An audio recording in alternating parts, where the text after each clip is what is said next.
Hey, what's up, guys? I'm doing a Venom deck profile. So I haven't done one of these in quite some time, and it's still a deck that I really enjoy when I do get to play it. So yeah. So for tomorrow's double upload, it'll be sorry about that.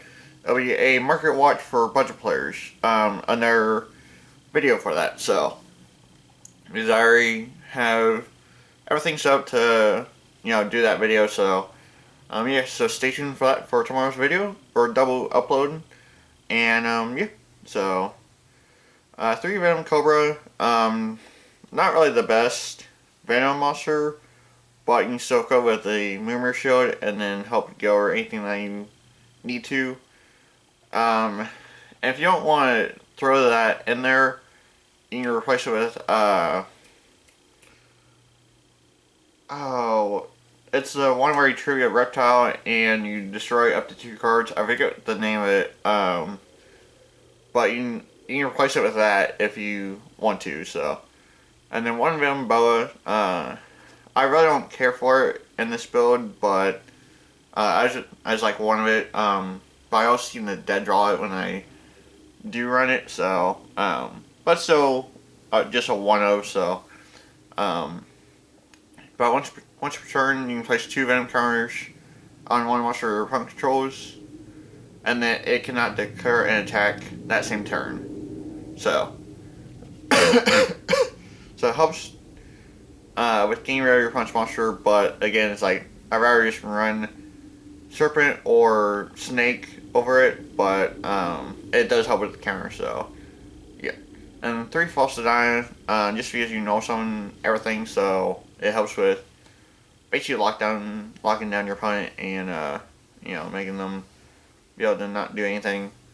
I mean, yes, it does get affected by Venom Swamp, but as long as it does its job, that's all that matters. So, yeah. And then Venom Serpent. So once per turn, you place one Venom counter on your punch monster. Serpent is the one that can attack the same turn. Serpent is like Boa where it cannot. So, I mean, you still place one counter on your punch monster, but it cannot declare an attack. So, that's basically the difference between Serpent and Cobra. So, or Serpent and Snake.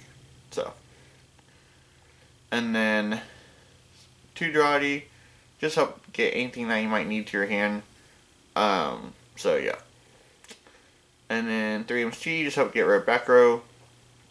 We use back row is an issue with this deck. So 3 Mirror, just because you can equip it to basically anything, and it can help go or anything that you might have an issue with. So yeah. 3 Venom Fault. So during each player's end phase, place 1 Venom card on each face-up monster except Venom monsters.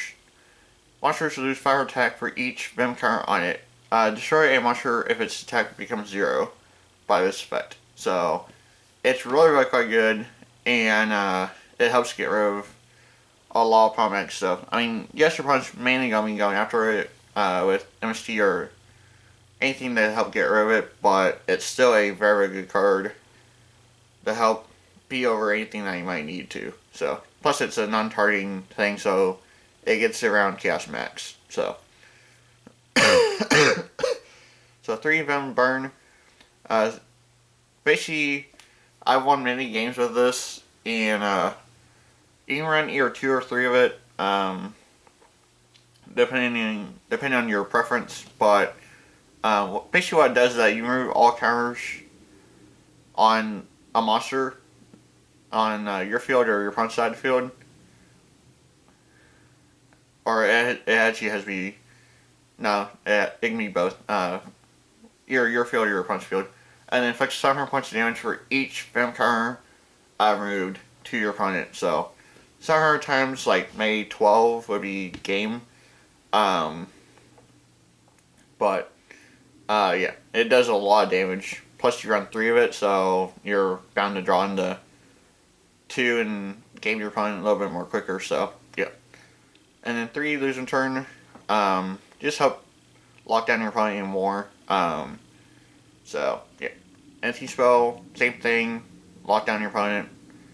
Because if Venom Swamp's on the field, anti-spell does its job with locking down your opponent. So yeah, and then 3 strikes.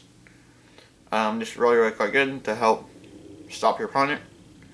Dark Bribe protects your swamp or losing turn or anything that you might need. It protects it. So yeah, and then just a 1 warning. So, but yeah. So that's basically it for a Venom deck profile. Like I said, I would definitely take out Cobra and replace it with the 1 trap where you trigger your reptile and then destroy 2 cards. I would definitely take out for that if you guys don't like Cobra. But that'd be the only change to this deck that I would make. So, but yeah. So thanks for watching. Stay tuned for tomorrow's game 2 of the 6-timer versus Injectors. And then for tomorrow's afternoon video, stay tuned for a budget player market watch. So stay tuned for that. Thanks for watching. And yeah, I'll catch you later. Alright, later guys.